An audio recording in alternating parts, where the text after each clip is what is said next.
Okay, approaching the end of these interest rates, because at the end, the exponential growth and or decay that I told you about yesterday, it is what we call compound interest. It's the compound interest formula.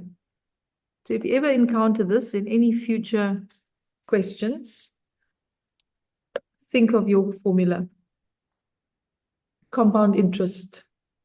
That's the one that you will always use.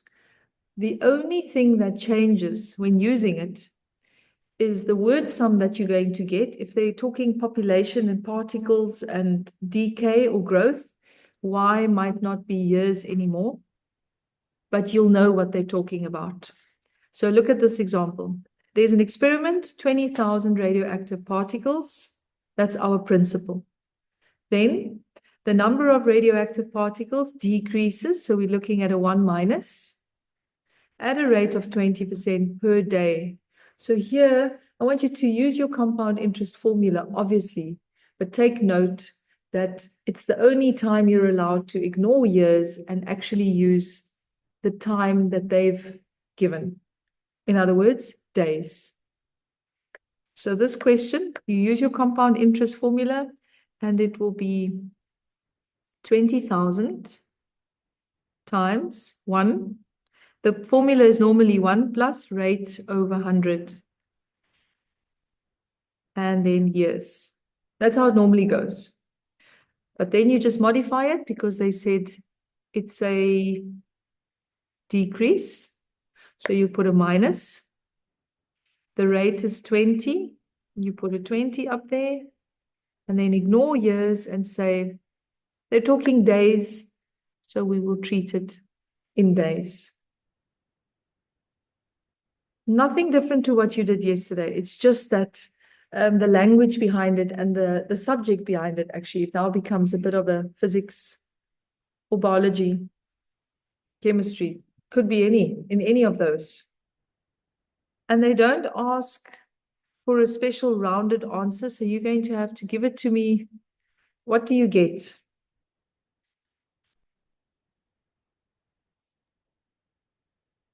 Six five five 3.6. 6553.6. Just like that. Does it stop? Yeah. 10 minutes. Oh, nice.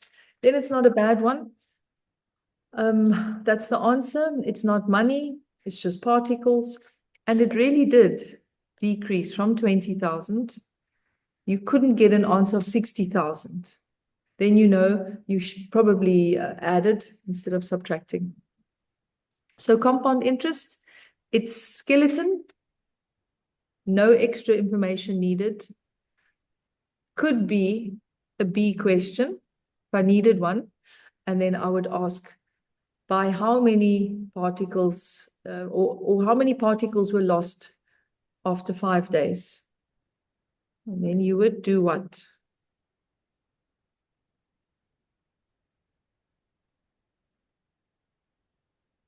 What would you do?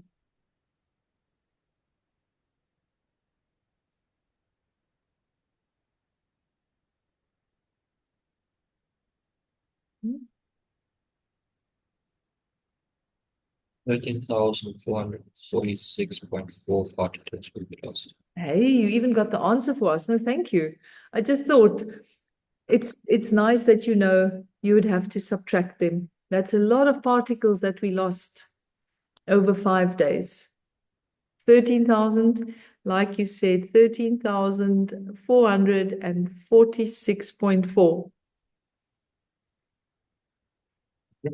Yeah, thank you. That would be a B question if I needed a mark somewhere. But right now, this is it. Okay. All right. Then number 2, again, an experiment. This time it's bacteria. So you will really get into the hang of it, knowing that compound interest and simple interest deal with money, borrowing, investing. You'll know. And then compound interest takes a bit of a turn. If it's not money, then it's population, and even more so, a population of particles, a population of bacteria, and my third example, actually people in a city. but you get the hang of the style. And then AKA, compound interest formula, every single time. We'll just write it there, compound.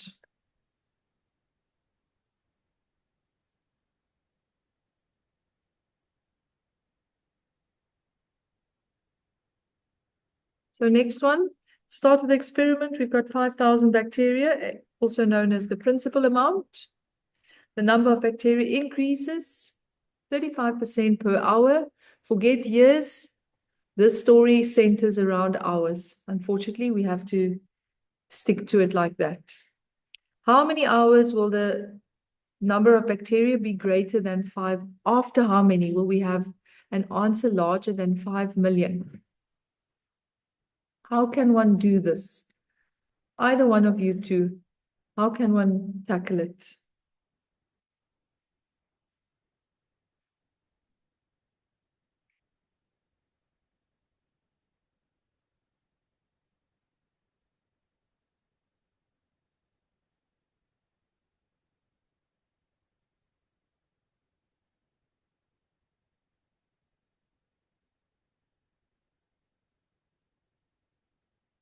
What can we do?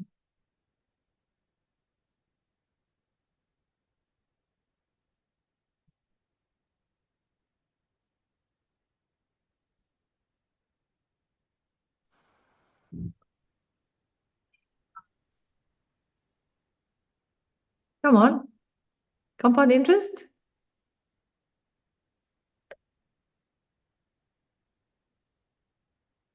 Repeat the question. What can we do using our compound interest formula here? Because we have to. It's an exponential question where bacteria increases. How would you even start to do this so that you can aim for an answer larger than 5 million? If it starts at 5,000.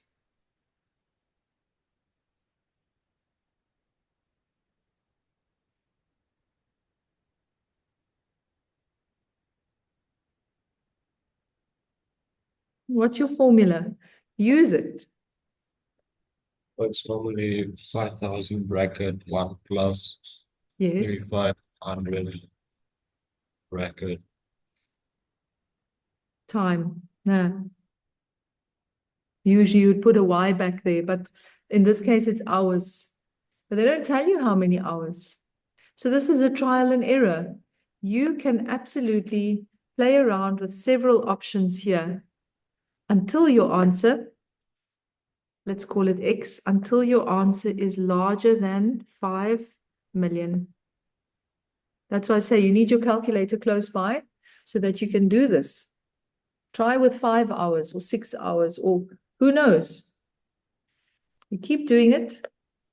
And that's how it works. You show that you understand the question. And then try several options here and let me know which answer gives you more than 5 million.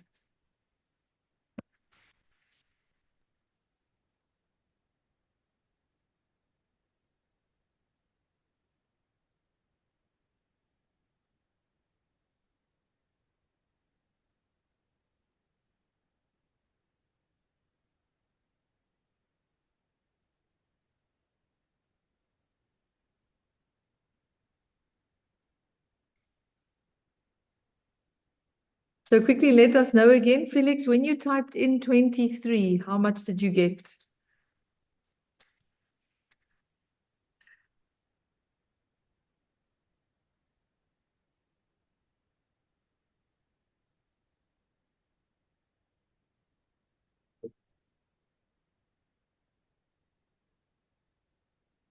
For 23, it's 4,973,323.156.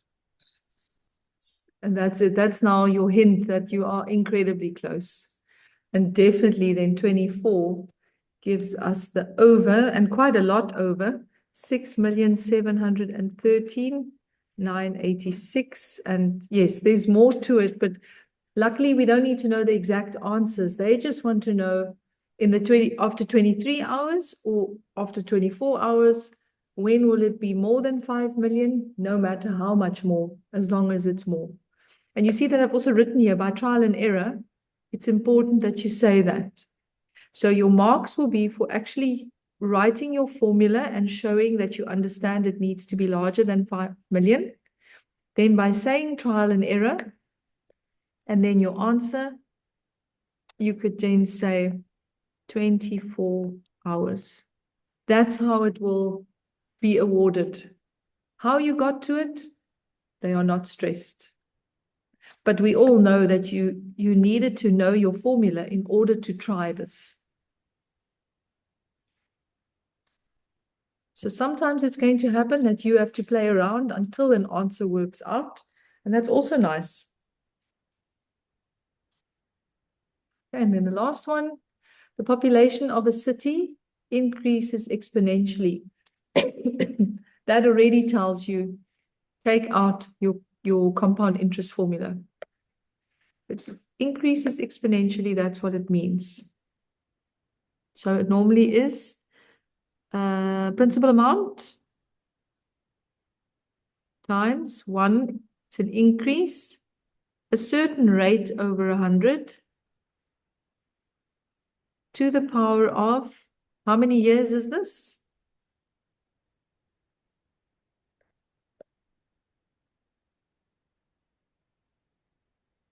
That is 10 years. 10 years. So you've got to read between the lines here and realize it's 10 years. And they say that the answer to all of this, after 10 years, in 2015, the answer is 74,000. So you've got to play around until you can get a missing rate. And this is not as easy as the previous one. It was a lot easier with the previous one because you could guess the years. But here you've got to guess a very, very specific percentage to give a very specific answer. Now, normally in algebra, if 2x equals 70, how would you get x to be on its own? Just in normal algebra, how would you get x alone? 70 divided by 2. Yes. Sorry, Felix, your face said a lot of things now.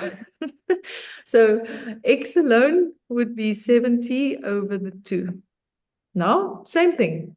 I have an unknown x. It's very much, protected there.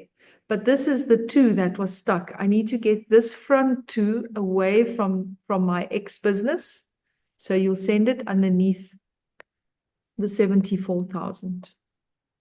Just try and isolate things so that they are more alone. So 74 and divided by 40.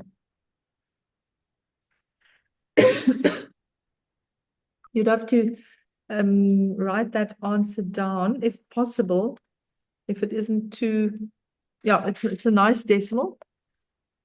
Terminates. But I still sit with this issue on the left. And this guessing game is becoming quite tiring because it's not as easy as a whole number. This could be a decimal. We don't know. So in the past, and I'm going to bring in a random question again. In the past, if something was x squared equals 81, how would you find out what x is? Square root 81. That's true. If something was a cube is 64, how would you find out what is just x? Cube root of 64. Then you would do a cube root of 64 and you'd get your answer. So if something is the 10th root, or to the power of 10, sorry, on this side, you're just going to find the 10th root. This will be 1, x over 100, free it of that power 10. And on this side, do the 10th root of 1.85. But don't bother writing the answer. This is purely stuff that you keep on your display. 100%.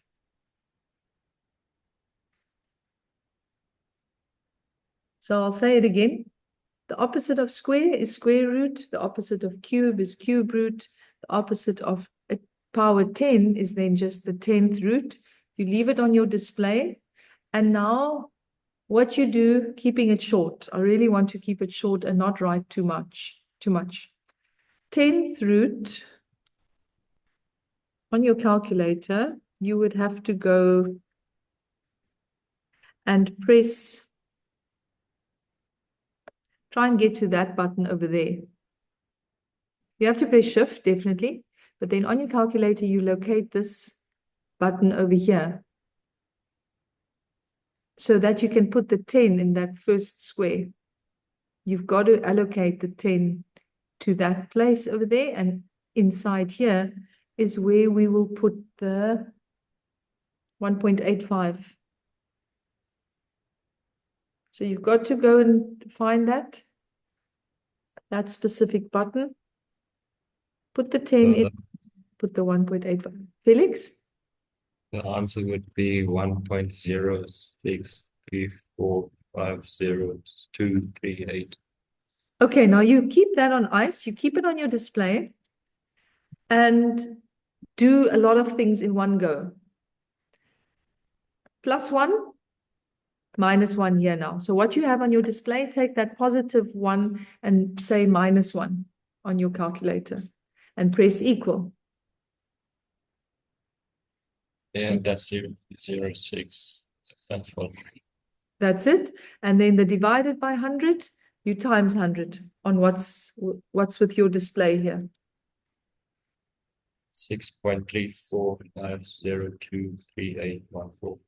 So let's make it 6 point, it didn't say to any decimal place, so we make it 3SF. 6.35% is the rate that they were talking about. So it's a lot of steps that I skip. I don't show them, but it's always going to be like that.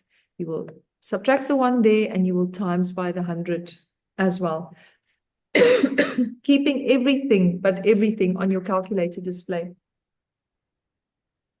And I'm just going to test it quickly, considering I did round it off a little bit, but I'm going to test it in here now and see. 40,000 times 1 plus 6.35 over 100 to the power of 10 years.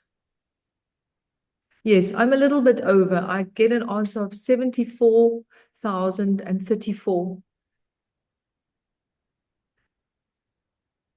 When I put my answer here like that.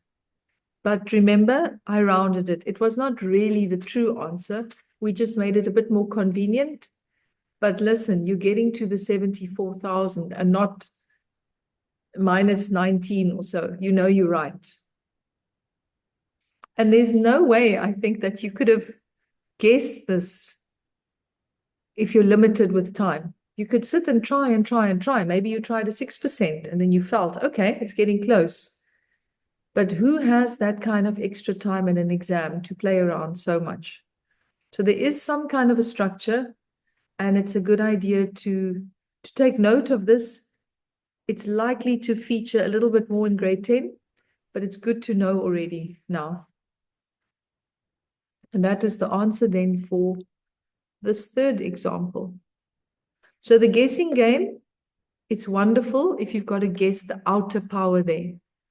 But it's not such a guessing game if you've got an unknown on the inside here. Then you've got to start taking things away from the outside until you can have it alone. And if this question was, say, 5 years only, not 10 years, then you would have had to do the 5th root, not the 10th root, but then you do the 5th root. It all depends on what your power was, and then you do the opposite of that. Okay, short exercise on this, keeping it simple.